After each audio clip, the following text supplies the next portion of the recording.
All right, ready to go on a Tuesday night for the Panther-Lair Show. Hope everyone's doing well. I appreciate you tuning in. Whether you're watching the show live here on youtube.com/Panther-Lair.com or you are checking in throughout the week listening to the podcast, we appreciate everybody who checks us out. I hope you're doing well. It's been quite a week since last Tuesday. There's been a whole lot going on in the world. And quite a bit going on in the world of Pitt sports as well. And fortunately for us, we have this little window here this time each week where we can talk about things other than the world. And look, I mean, I'm on Twitter like the rest of you. I'm not really on some other social media right now, but I'm on Twitter like the rest of you. I mean, there's plenty of people talking about so many things going on in the world, but we could take a little break from that and talk about things going on in the world of Pitt sports. And I actually feel like there's a lot to talk about right now. I feel like I say this all the time, that there's always something to talk about kind of year-round. There's always something going on with Pitt sports, whether it's football, basketball, recruiting, or anything else we can come up with. And I think that's certainly the case this week. We got basketball stuff to talk about. We got football stuff to talk about. We got recruiting stuff to talk about. Should be a fun hour. So I appreciate everybody who tuned in. Of course, if you're on the chat, if you're on youtube.com/Panther-Lair.com, you're watching the live stream, you can jump into the chat there and start interacting, ask questions, comments, and we'll kind of go back and forth. I'll talk for a little bit, and then I'll hear what you have to say. You can also be a super chatter, which we appreciate. You can support the podcast and make sure your questions get answered, and your statements get heard, your comments get heard. So we appreciate everybody who does that. We also, of course, appreciate HomeFieldApparel.com. I've got my Home Field Apparel Warm Up the Victory Lights shirt on right now. I want to make sure you can get a look at this one. I'm going the wrong way on the microphone. There, Warm Up the Victory Lights. You can see it's just a sweet shirt, and what you can't see is how soft it is. I mean, this is a high-quality product from HomeFieldApparel.com. They make great Pitt logo gear. They make great Pitt gear is what it is, and their logos are inspired by the schools and influenced by the schools. It's not just a logo. It doesn't just say Pitt. It's something a little bit more unique. It's something a little bit more traditional and something a little bit more steeped in kind of what Pitt is. And it's, with images and, slogans and iconography that Pitt fans will recognize. And they have a lot of schools that they have licensed at HomeFieldApparel.com. Pitt is just one of them. I highly recommend you go check it out. HomeFieldApparel.com. Just outstanding stuff. Whether you're looking for Pitt shirts, Pitt sweatshirts, or maybe some other schools, or maybe just something a little bit off the beaten path. I have the Hawaii Rainbow Warriors sweatshirt that I always like to sport. It's great. I mean, I never thought I'd own a Hawaii Rainbow Warriors sweatshirt. HomeFieldApparel.com. They sent me one. The guys at Homefield, Connor and those guys sent me one, and it's awesome. It's super soft. It's a great design, and it became instantly my favorite hoodie. And let me tell you, I'm particular about my hooded sweatshirts. I like a good hoodie, and they're not easy to find. They're not, but Homefield Apparel has done it. So go check them out, HomeFieldApparel.com. Get some sweet Pitt gear, and I don't think you'll regret it. I think you'll like it as much as I do. This thing is super comfortable. I ordinarily would, probably have the sweatshirt on tonight because it's been a cold day in Pittsburgh, but I put the heater on over here and, feel pretty comfortable here in the Panther-Lair studios. Of course, before we get started, I got to, Panther-Lair.com, got to mention them, got to give the shout out, Panther-Lair.com. That's sort of the engine that fuels this whole thing. Pittsburgh.rivals.com. I like to say it's the most comprehensive source of Pitt sports news on the internet. Football, basketball, recruiting, you're going to find it all at Panther-Lair.com.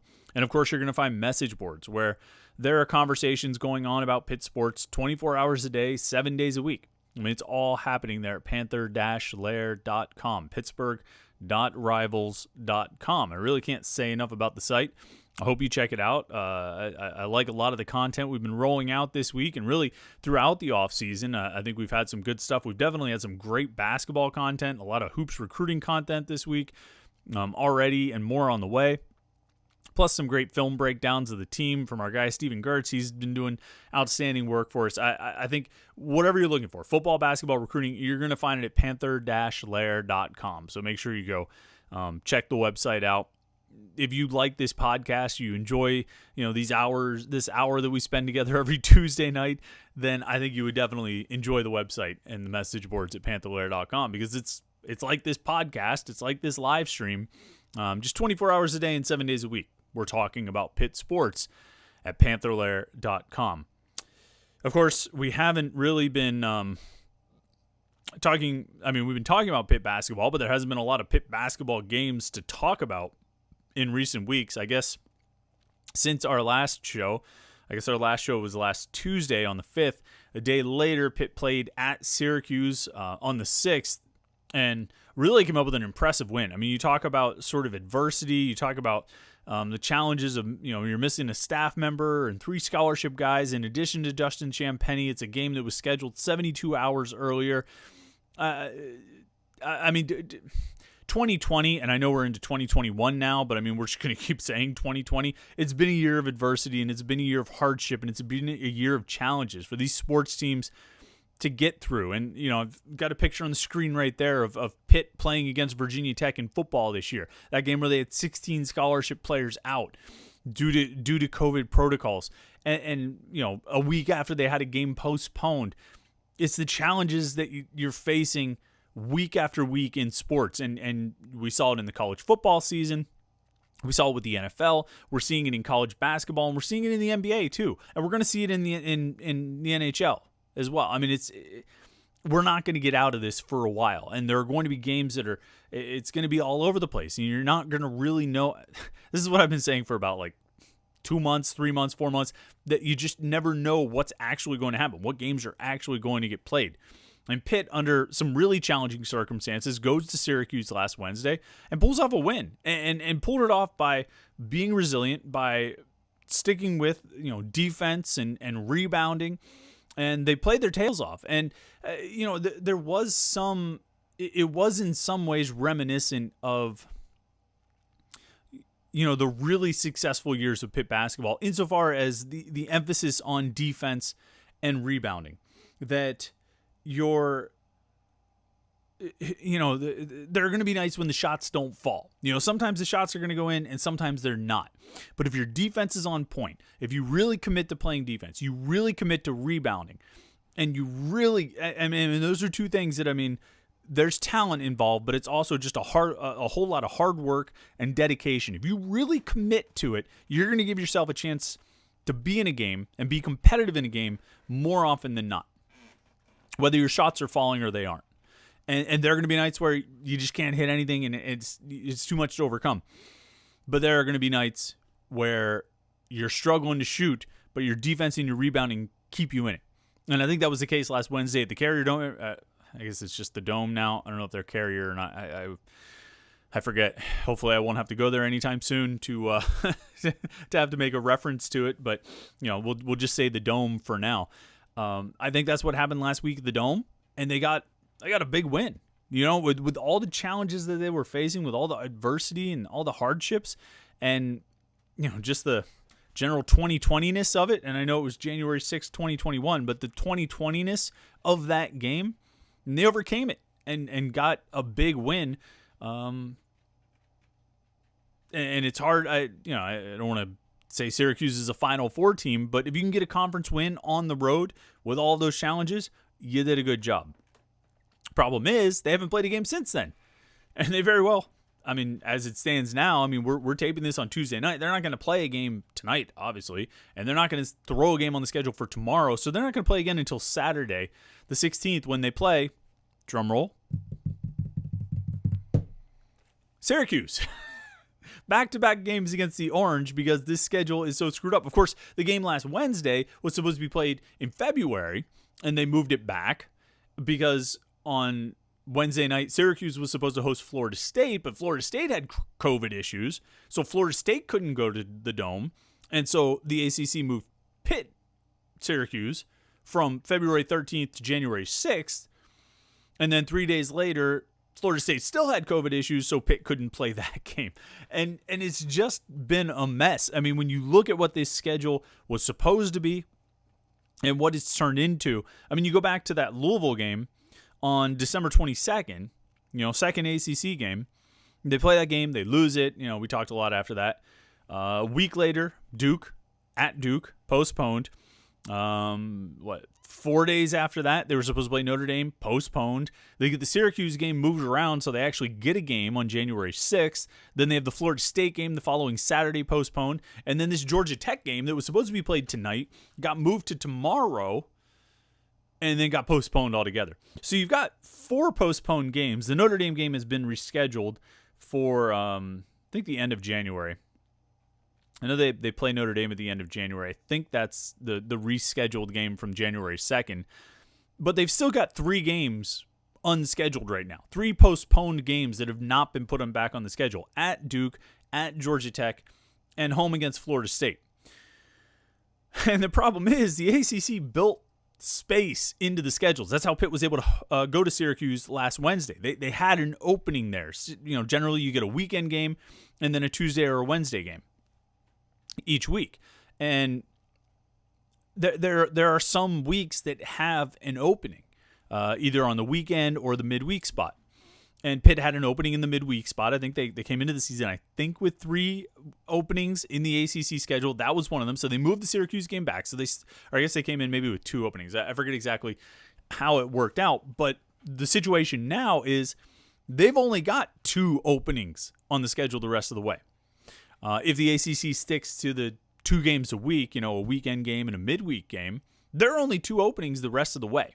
And Pitt has 3 games postponed and as of yet unscheduled. And one of those openings is where the Syracuse game was on February 13th. They don't have a game that weekend now. So I think you can see what I'm getting at. It's going to be very difficult to make up all of these games if the ACC unless the ACC either extends the regular season or tries to get teams or asks teams or teams agree to play 3 games in a week. Maybe like a Saturday, Tuesday, Thursday, Sunday type of thing. That's, and even that's going to be a challenge, I think. I think it's going to be tough to get that to happen. Not that these teams are not used to playing a lot of games back to back like that. I mean, you have your conference tournaments where you're going to play 3 or 4 games in a row. You have the NCAA tournament, although you're playing 2 games in 3 days. You're not going to stack up 3 games in 5 days or 3 games in 6 days or something like that. But I mean, that's the only way they're going to finish this regular season, short of extending it. And I've felt for a while that it's highly unlikely that every team in the conference is going to play all 20 of their scheduled ACC games. And I shouldn't even add scheduled. I think it's highly unlikely that every team in this conference is going to play 20 ACC games. I just don't see it happening. I don't see them getting it in. And, every time there's a week like this, or, where Pitt has 2 games in the course of 4 or 5 days postponed, it gets less and less likely. And it's still happening. I mean, it's happening every week. You're seeing games in the conference get postponed. And, the ACC is not unique. You see it across the country. And like I said, you're seeing it in the NBA now. You're seeing games get put on the shelf because teams are having COVID issues, COVID protocols. And that's just what it's going to be. And so you're going to end up with 14, 15 conference games played, 16, maybe 17 or 18 for the teams that really get a lot of games in. But, I mean, that's sort of par for the course, isn't it? Now, the upside, if you want to find an upside to all this schedule upheaval, is that and I'm not the first person to point this out, but I very much agree with it, and I think it's worth mentioning again, that you've minimized and will continue to minimize, likely continue to minimize, the amount of time Justin Champagnie actually misses. Now, he's going to miss however much time he's going to miss. But what you've done with all these cancellations or postponements, I should say, is you've cut down on the number of games he's going to miss. So initially, his first game out was that December 22nd game against Louisville. And I think they said the injury happened over the weekend. So you count it back a couple days. That game was a Tuesday. Count back to Sunday or Saturday or somewhere around there. And the initial announcement was 6 to 8 weeks. He was going to be out 6 to 8 weeks. He has a knee injury, 6 to 8 weeks out. Now, if the schedule had played out exactly as it was supposed to, And no games got postponed. Nothing got changed. And Champagnie missed 8 weeks. He would have missed 11 games over the course of those 8 weeks. Now, he's, assuming he doesn't play this Saturday in the game against Syracuse at home, they'll be 4 weeks into this 6 to 8 week prognosis, and Champagnie will have missed a total of 3 games when it would have been 1, 2, 3, 4, 5, 6. So it's cut in half. And then you add in Jeff Capel saying, quote, saying this on Monday, quote, I do expect him to be back before 6 to 8 weeks. If he somehow gets back in let's say he misses 6 weeks, he will have missed a total of 5 games. If he gets back in less than 6 weeks, because they have Syracuse on Saturday, and then Duke at home the following Tuesday, and then at Boston College a week the next Saturday. Let's say he gets back for that Boston College game, he'll have missed 4 games, as opposed to the 11 he was expected to miss. Now, part of that is coming back in 5 weeks as opposed to 8. But also a part of that is games getting postponed and getting pushed back. It's taking games off the schedule, games that he would have had to miss. They're just not even playing at all. And I don't want to say, you look for a bright spot or a silver lining, but it is a silver lining to the situation. And certainly you wouldn't say, boy, it's a good thing Jeff Capel tested positive for COVID, or it's a good thing these players, tested positive for COVID or ran into some contact tracing or quarantine issues. You wouldn't say, well, it's a good thing that Florida State had issues or Georgia Tech had issues. But you would say, well, if there's an upside to it, it's that they've cut down on the amount of time they're going to play without their best player. And you get him back with minimal games missed, which is, like I say, not a bad thing. So we'll see. I mean, he could miss as few as 4 games when it could have been as many as 11. So it's hard to find much, it's hard to complain about that. If we're looking for an upside. Of course, the downside is it feels like they're never playing. I mean, they've played, 1 game since before Christmas, or since Christmas, I should say, because the Louisville game was 3 days before Christmas. And since then, the only game they played is last Wednesday's game against Syracuse. So 1 game since Christmas is kind of a bummer, because that's 3 weeks, 4 weeks, 2 weeks, 2.5. I don't know. I can't count.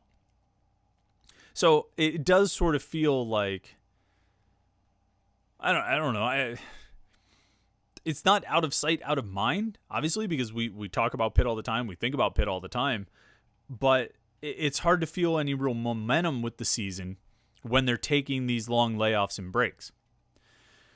Plus, there's just the fact that sports in general just feels weird. I think the NFL did a good job putting 6 games on this past weekend and really generated some momentum and excitement leading up to that and generated momentum and excitement for that.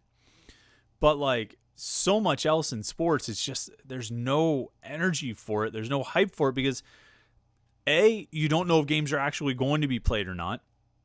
And B, a lot of times the games aren't played at all.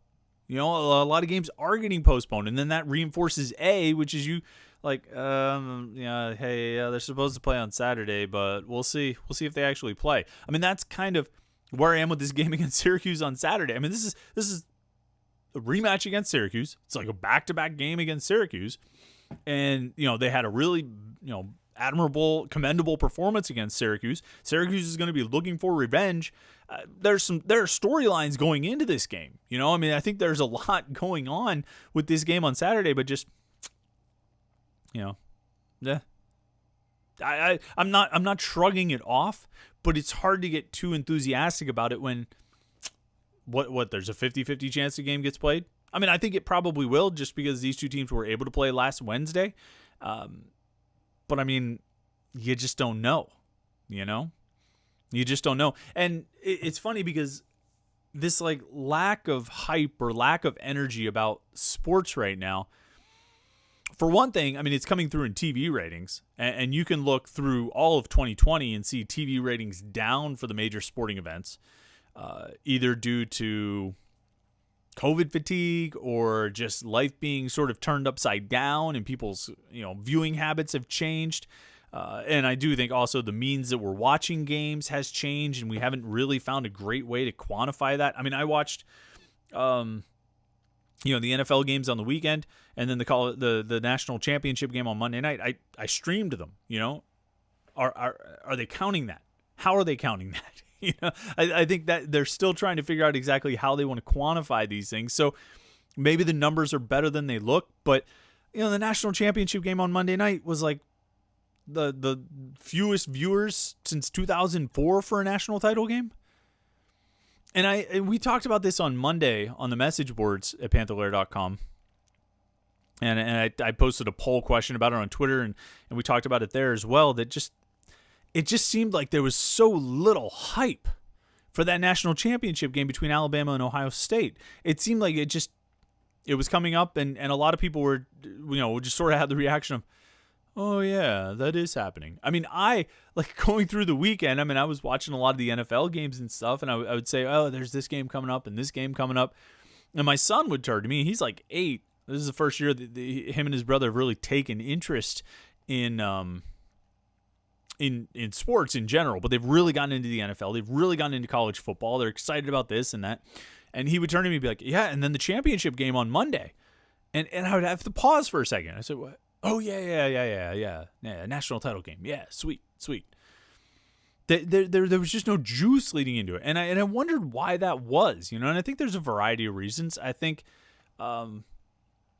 there is some, I guess you would call it COVID fatigue, that I think we're worn out by a lot of things. I think, what happened in Washington, D.C. last Wednesday influenced a lot, and sort of the fallout from that has influenced a lot, or maybe affected a lot of people and caused them to maybe reprioritize a little bit, and not in some sort of giant philosophical shift kind of way, but just a bit distracted last week. There's a lot of things going on, and that tends to draw a lot of attention. The NFL owned the weekend, and really some of the run up to the weekend, they owned it. And I think that drew attention away from the college football championship. But then there's the other side too, which is, not COVID fatigue, but, Bama fatigue. And this is something that I wanted to talk about tonight, because it's been such a big talking point in, around college sports. And it's been on the Panther-Lair.com message boards. We've been talking about it, and people have been talking about it kind of through, all across the country, where people are talking about college football, where they're talking about this idea of parity, or maybe the lack of parity in college football right now, because here you have, again, Alabama, Ohio State playing for a national championship. We've had Alabama and Ohio State in 10 out of the, they've made 10 combined appearances in the college football playoffs.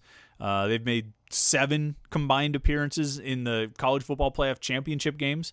There's only been 7 years. You have basically 100%, it's like 7 out of 7. And some, they obviously played each other this year, so that one of them hasn't been in every national championship game, but pretty darn close.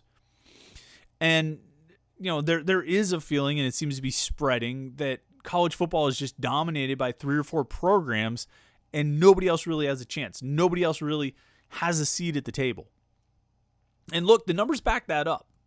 The numbers do support that. If you go over 7 years of the college football playoffs, that's 28 available college football playoff spots, right? 28 teams could make it. 4 teams have occupied 20 of those 28 spots. Alabama, Clemson, Ohio State, Oklahoma. Alabama and Clemson have made the college football playoffs 6 times. Ohio State and Oklahoma have made it 8 times. 4 times each, I should say. And Alabama and Clemson made it 6 times each. So 20 out of 28 college football playoff spots have gone to those 4 teams. And sort of the same way in the championship game, you have 7 years, 2 teams each year. So you have 14 spots in the championship game over the course of the college football playoffs in the last 7 years. And Alabama, Clemson, and Ohio State have 11 of those 14 appearances. Alabama and Clemson have 9 of the 14 appearances in the championship game. If you're going to judge parity on how many different teams are getting a chance to play for the national championship, or making the playoffs or making the championship game, yeah, you can make a pretty good case that there's no parity in college football. And I have a bunch of thoughts about that. I have thoughts about parity in general and how these teams separate themselves. And then, but it dovetails with the bigger question, which the more relevant question, I think, for us, which is, can a team like Pitt, and make no mistake about it, there's a lot more Pitts than there are Ohio States and Alabamas and Clemsons and Oklahomas. That group that right now can make the college football playoffs, realistically expect to do it every year and make the national championship game and have that as the expectation, as a realistic expectation. That group is very small compared to 130 total FBS teams. The vast majority of those FBS teams, of those 130, probably 115 of them, probably don't have a realistic shot on an annual basis of expecting to make the college football playoffs or the national championship game. It's just the reality of the situation. I think we all understand that. But there are, so when we talk about Pitt in this scenario, how can Pitt get to that next level, or can Pitt get to that next level? We're talking about Pitt because Pitt is relevant to us, because this is the Panther-Lair podcast, Panther-Lair.com. That's why we talk about Pitt. But we could be talking about Boston College, Georgia Tech, NC State, Virginia, even Virginia Tech probably. We could be talking certainly about Syracuse. We could be talking about, take your pick of teams in the Big Ten, take your pick of teams in the Big 12. There are enough. There's a high concentration of those top tier teams in the SEC, but there's a bunch that are not going to make it, And the same thing in the Pac-12. You could, and not to mention the entirety of the Group of Five conferences. The other six, half of the FBS just doesn't have a shot. And then that's been proven time and time again. There have been ample opportunities to put one of those teams into the playoffs, and it hasn't happened. They haven't done it. So when we talk about Pitt and Pitt's chances to make the college football playoffs, or what Pitt needs to do to get to that level, we're talking about Pitt where we're talking about a lot of teams. We're talking about the majority of college football. I guess the first thing I would say on this matter of parity, on this idea of teams getting in or not getting in, or feeling like you have the same teams winning every year, there's part of me that wants to ask, when was that not the case in college football? When was there some great level of parity in college football? Like I look back to 1970, and I decided I set a window 1970 to 2013. So basically 1970 to the dawn of the playoff era. The first, 2014 was the first year of the college football playoffs. So 44 seasons, 1970 to 2013. 44 seasons. Over the course of those 44 seasons, the NCAA recognizes 53 national champions. So they have some of those split years. But we're going to count them, because the NCAA, you go to the NCAA's website, they recognize those teams as national champions. So 53 national champions over the course of 44 seasons from 1970 to 2013. 8 teams account for 66% of those national championships.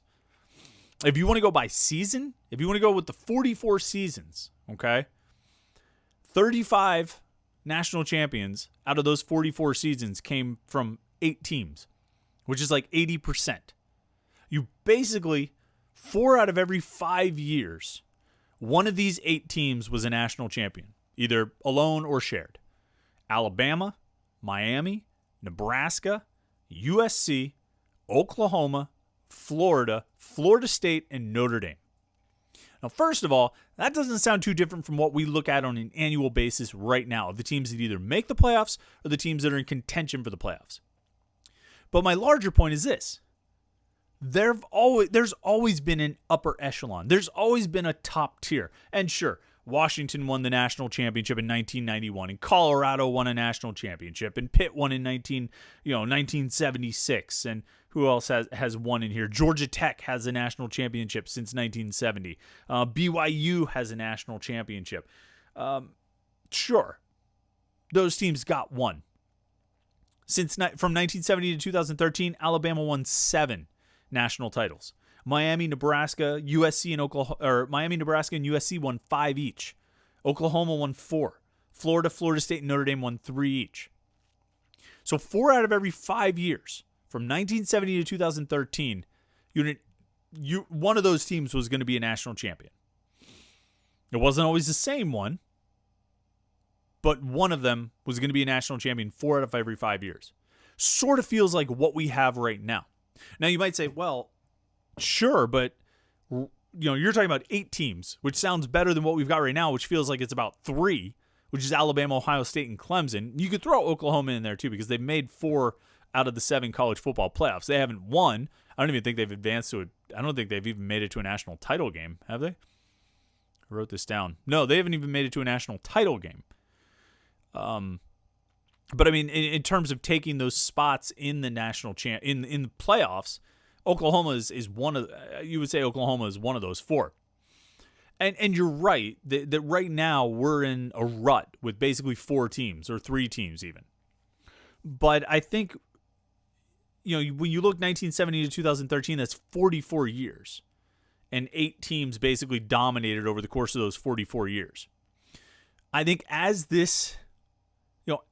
we continue in the playoff era, assuming we keep with the same structure and no major changes are made or anything like that, I think as we continue with the playoff era, then the field of teams that are sort of in contention will expand a little bit. Now, it's not going to expand to include Minnesota and Arizona and Washington State, and Utah, and Texas Tech. I mean, these teams aren't going to win 3 or 4 national titles over the next 37 seasons.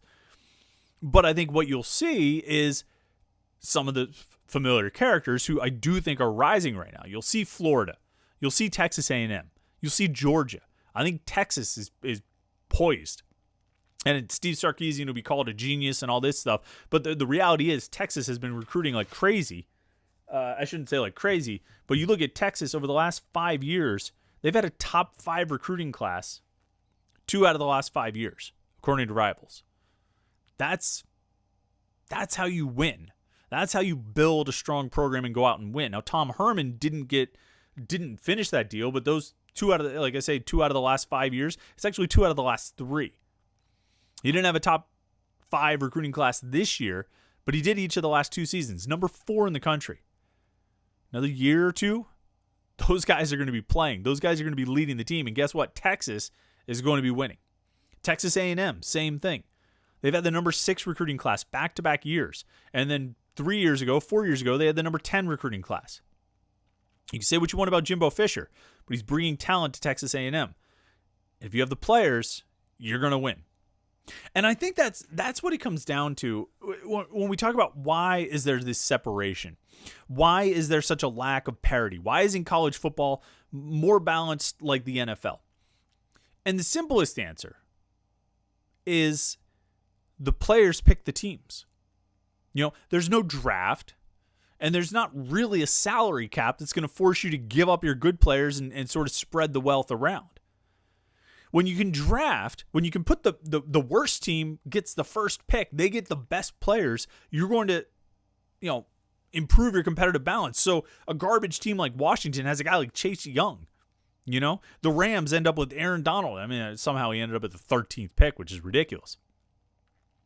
But that, having a draft based on where the order is based on, your competitiveness, your order of finish, that's going to elevate the lower teams and increase parity. But that's not the case in college sports, right? In college sports, the players pick the teams. And as long as the players can pick the teams, the best players are going to go to the places that are winning. They're not going to go to Syracuse.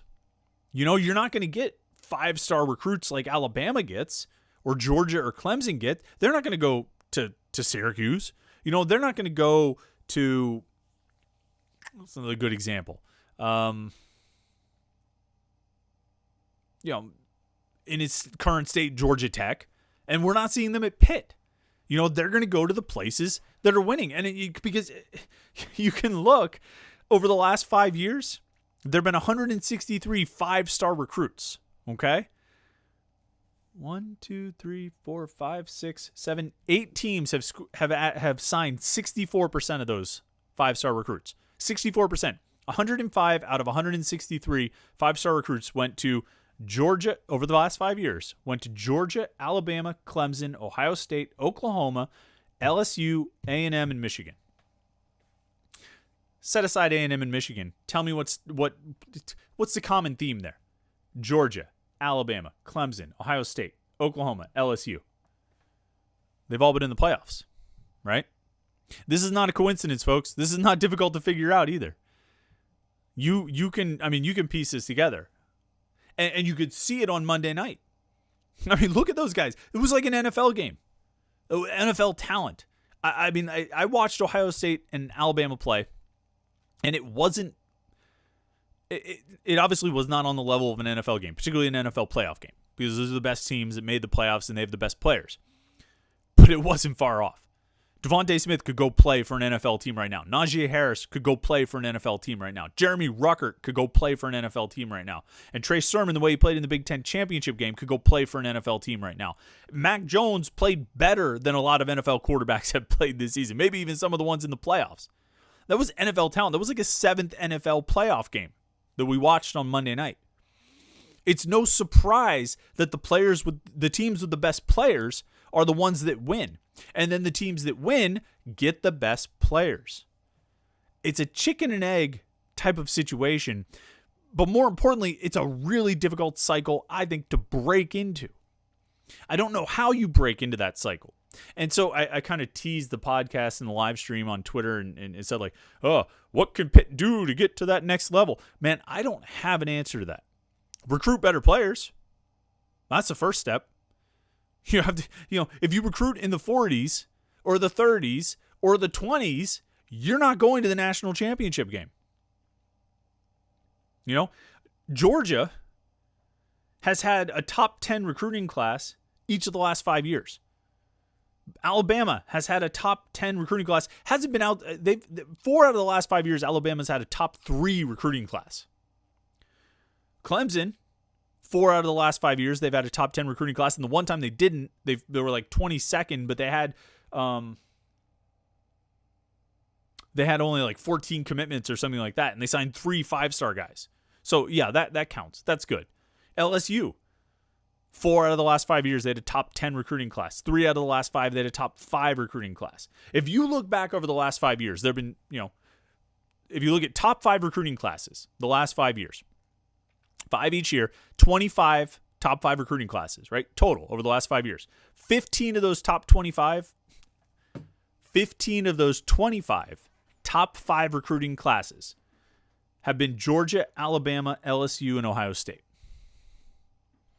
If you look at the top 10 recruiting classes over the last 5 years, so 50 classes total, top 10 recruiting classes, 31 out of the 50 have been 8 teams. Georgia, Alabama, Clemson, LSU, Ohio State, Oklahoma, Michigan, and A&M.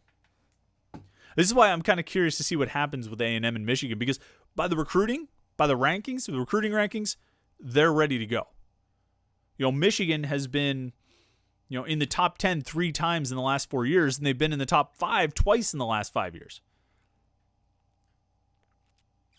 That's an interesting one to me, because they obviously haven't played up to that level, but they've recruited at that level. I think A&M could be on the rise. I think Georgia is due. They've had the number 1 recruiting class in the country 3 years in a row, leading into this year. I'm not counting the 2021 recruiting class. I'm just talking about, up to 2020. I mean, Georgia's going to do damage because they're recruiting at that level. They're getting the best players. How do you break that cycle? How do you break the cycle of the best players going to the best teams? So here's where it gets tricky. Here's where it gets really tough if you're not in that top tier, if you don't have that name brand. And I think the name brand part is important because a Florida or a Georgia can break back in with once they capitalize on the players that are available to them. But if you're not in that group, if you're Pitt, what can you do? You need the players, okay? That much is absolute. I mean, it's obvious. You need to have great players to really compete.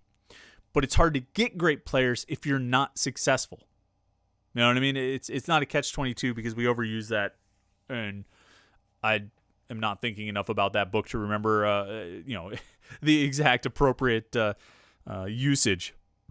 But if you're Pitt, what you have to do is get the right coach who can, through coaching, get you swinging above your level for a couple of years.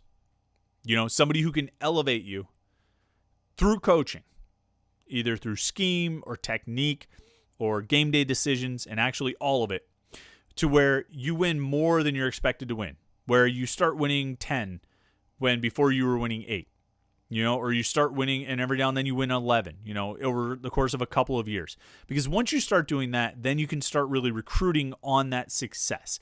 And when you can recruit on success, you can bring in top-ranked guys and high-quality players. And when you can bring in high-quality players, then you're going to have a chance to compete. The players will always, always, always be more important than the coaching. The players will always be what ultimately decides who wins. Now, there will be games here and there where coaching can lose it or coaching can win it. There'll be, teams that recruit really well, but they're poorly coached, so they don't succeed.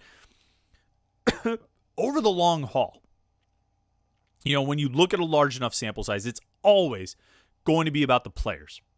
Did you have good enough players? If you didn't, then you're not going to win more than 6 or 7 or 8. If you do, then you get up into the double-digit wins. Then you start competing for the postseason. But you have to have the coach who can take the inferior talent, not the 5-star guys, who can take the 3-star guys, identify the right 3-star guys, develop the right 3-star guys, and coach them up to a level where they're winning 9-10 games a year for a couple of years, and then you'll start getting that talent to flow. And it's a difficult task. And the hardest thing about it, if you're in that situation, if you are Pitt or you're even like Virginia Tech, if you're Maryland, if you're take your pick of schools across the country, even Minnesota, they got their thing going right now or whatever, or Purdue or whoever. The hardest thing is staying at that level. You look over the last 5 years, Georgia has 21 5-star recruits over the last 5 years. Alabama has 22 over the last 5 years. Clemson has 19 over the last 5 years. Ohio State has 15 over the last 5 years.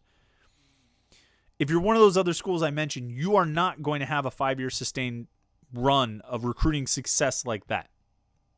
So when you get the talented players, when you get the highly ranked guys, and you get them onto your roster, you got to go out and win. You have to win. And that success will help you. But it's hard to sustain. It's not a losing proposition, but it's a difficult one. It's a difficult one. I've been waiting way too long here to get into the comments and start talking to people and seeing what's going on in the conversation here. Let's see what people have going on. As we always say, I appreciate everybody who jumps in on the live stream. It makes for a fun conversation. We can have a little bit of back and forth. And I went longer on my, you want to call it a monologue, I guess, but I had things I wanted to talk about, so I jumped into those first. But everybody who's chimed in on the live stream, we appreciate it. It's fun. We can have sort of a conversation, go back and forth and interact and, ask questions, comments, and all those things. So S-Mac gets it started off. Jalen Hood-Schifino talks to Pitt every day. I thought we were out on him. Yeah, Hood-Schifino decommitted from Pitt. He committed to Pitt really early, and then he decommitted. Our guy Houston Wilson at Panther-Lair.com, our basketball recruiting analyst, talked to him and did an interview with him over the weekend, and Hood-Schifino says, yeah, he's still in contact with Pitt all the time. I think that was a case where Jalen Hood-Schifino committed to Pitt really early, wanted to back out of that commitment, take another look, felt like he committed too early, wanted to take another look at things, see what kind of options and opportunities were available to him. And I think he's he's got a better feel for the situation now. I think he's got a better feel for what's really out there, what opportunities are out there for him.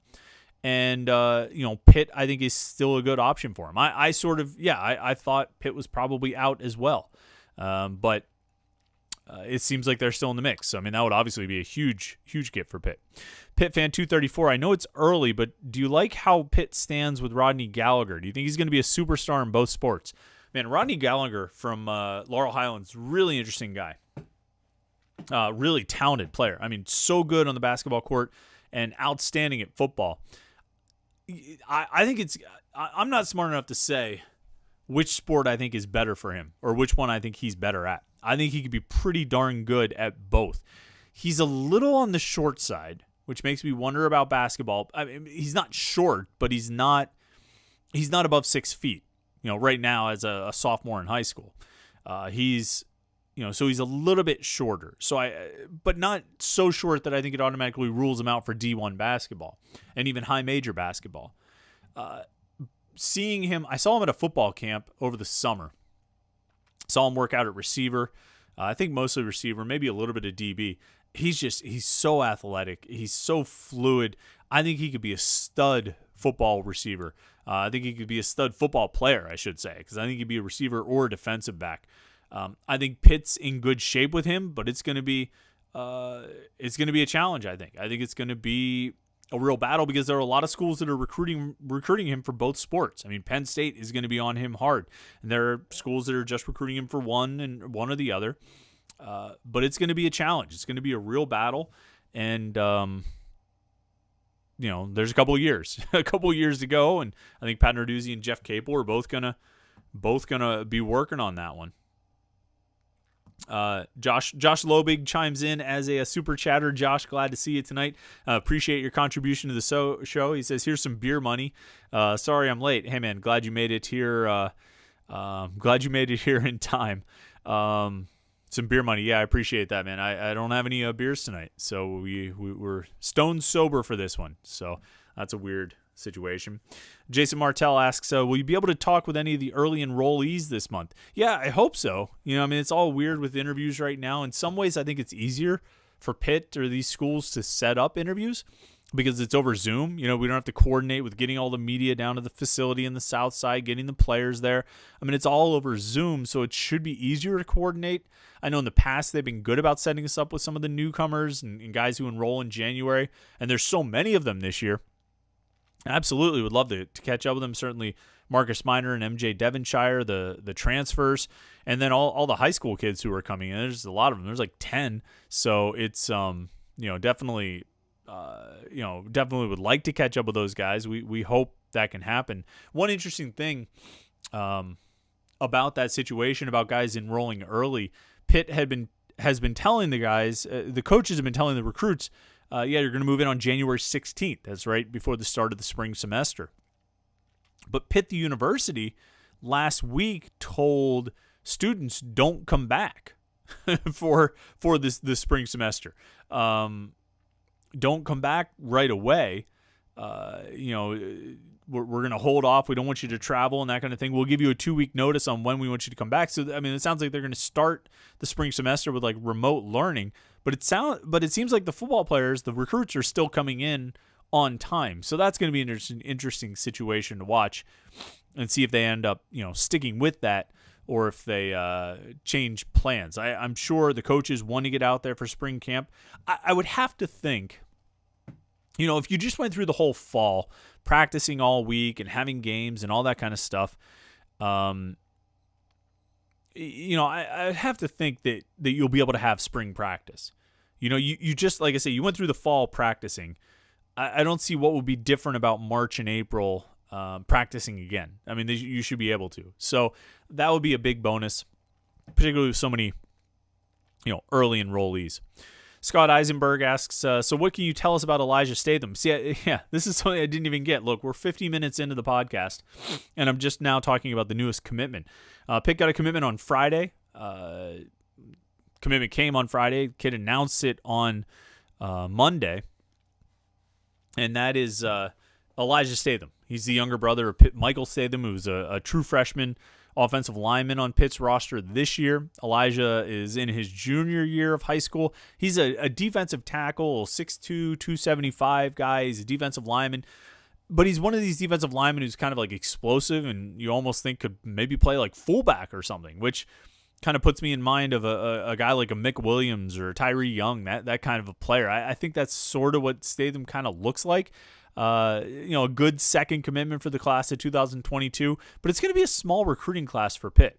They're not going to have room to take a lot of guys in this 2022 recruiting class. So it's going to be interesting to see how the coaches decide to move forward, sort of filling this thing up, because it's they're not going to have a lot of spots available, and they've already used 2. So I don't know. I'm curious to see how this 2022 class comes together. Anthony Tennyson, our buddy Tony. Good to see you, Tony.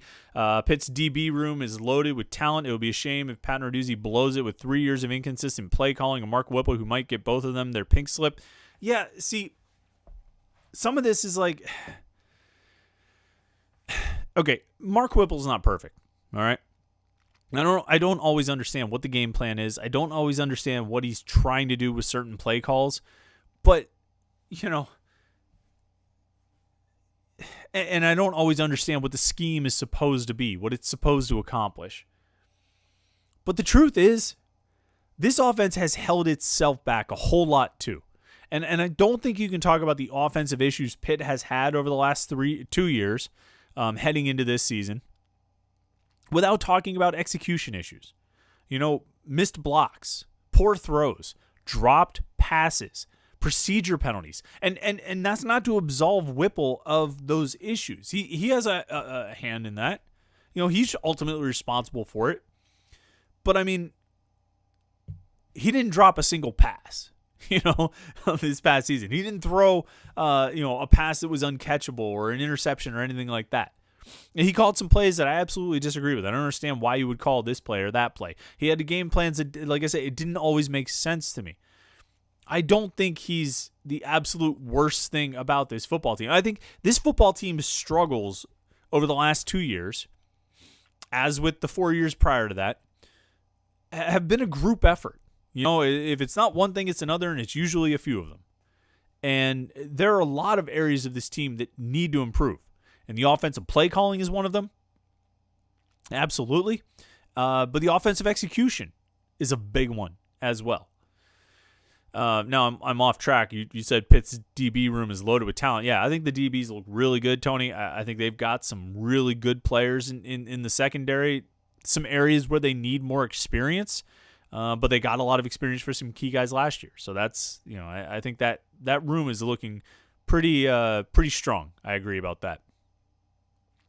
Russell Amakuchi, I apologize if I butchered your last name, Russell, but do you think this Pitt team has any realistic shot of making the NCAA tournament if there even is one?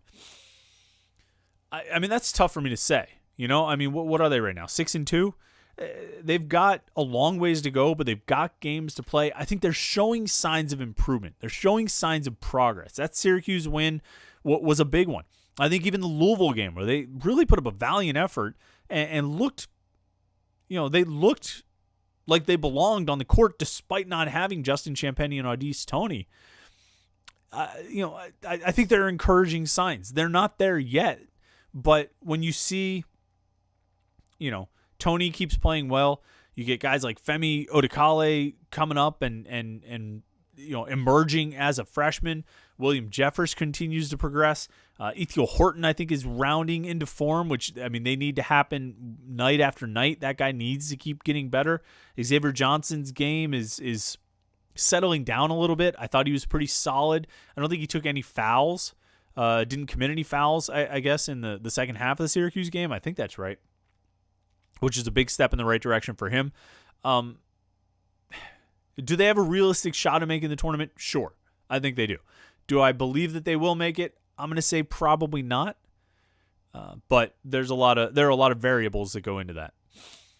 Let's scroll down here through some questions, see what people have to talk about before we wrap up. Let's see. CJF asks, what's more likely to happen first? The Power 5 conferences break away from the NCAA, or college football playoffs expands to 8 or 16 teams? I think... I do think, and we didn't really talk about this in our parity, our discussion about parity. I I think that expanding the playoffs would help. I don't know if you're going to get to the point where 30 teams have a chance every year. I don't think you're going to get to the point where, that many teams win it over the course of 30 seasons or something like that, or 20 teams win it over the course of 30 seasons. I think you're still going to have an upper tier, an elite level where, only certain programs really inhabit. But if you expand the playoffs, what you do is you give a better chance for, like if you look back over the 7 years of the college football playoffs, it's all usual suspects basically except for Michigan State and Washington. And it's funny, both Michigan State and Washington got to face Alabama and got beat pretty handily by Alabama in their college football playoff game, in their lone college football playoff appearances. So it's almost like when an intruder shows up in the college football playoffs, somebody who's not part of the club, they get fed to Alabama, who can take care of them right quick. I mean, Alabama trounced Michigan State. It was a little bit closer against Washington, but not all that much. Although Washington's a good example. I mean, I think Chris Peterson is really that good as a coach, and he was able to elevate Washington during his time there, just like he did at Boise State. I mean, I think he is the man. I think there are a few coaches that truly are a cut above everyone else. I think Chris Peterson is one. I think Urban Meyer is one. I think Nick Saban is one. Dabo seems to be one. I would say. I think so. We'll see. Some up and coming guys like a Billy Napier or somebody. But I think there's only a few guys you would really say, boy, that coach is the difference. Usually it's the players who are the difference. But anyway, I'm off track. If you expand the playoffs, you go to 8 teams, you go to 16 teams, you go to 24 teams, you're opening the door for more teams to get in. And the more teams that get in, the more situations you have where you never know what could happen on a given night, where a team could win and advance a game or two. And if that happens, it gives you more recruiting cachet. It gives you a better opportunity to get more of those top-tier players. If you get more of those top-tier players, you're going to have a better chance of success. It all, one thing feeds into another. And, you even saw it, we even saw it with Pitt in the aftermath of the ACC championship game appearance.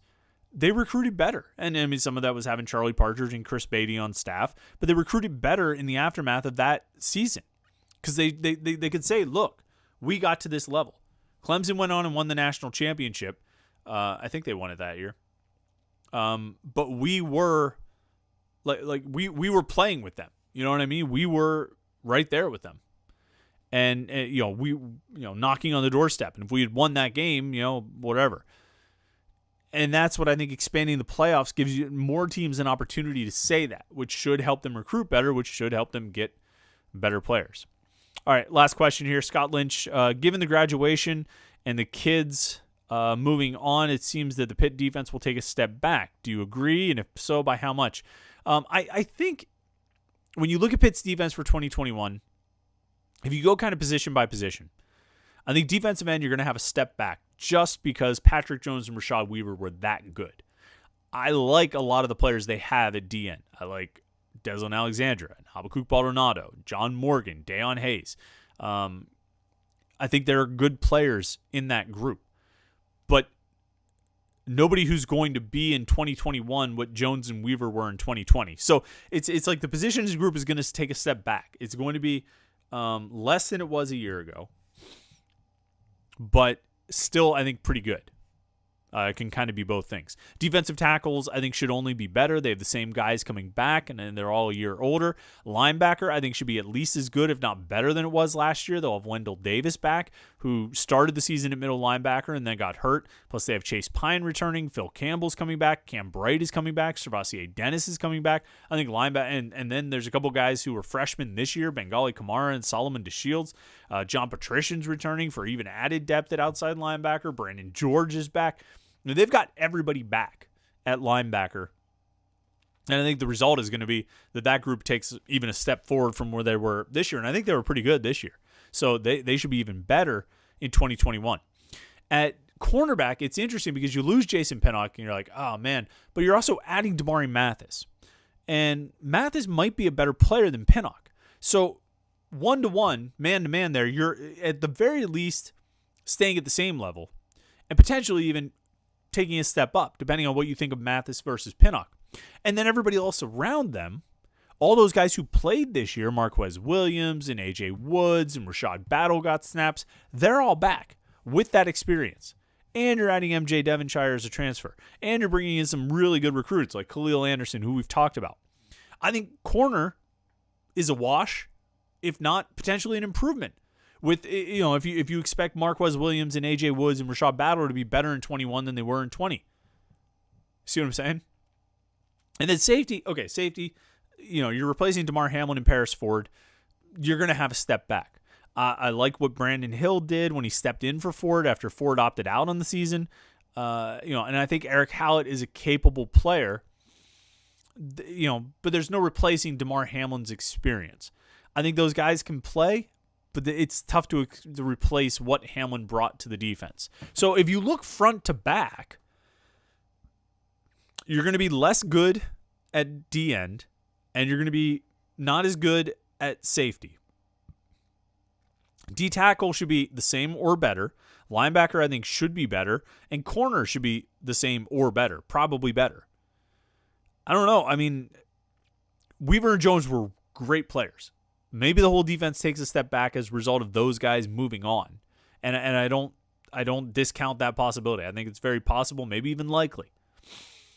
But on the whole, I think there's still a lot to like about this defense. I think this defense is still pretty talented, and I think they can still be pretty good.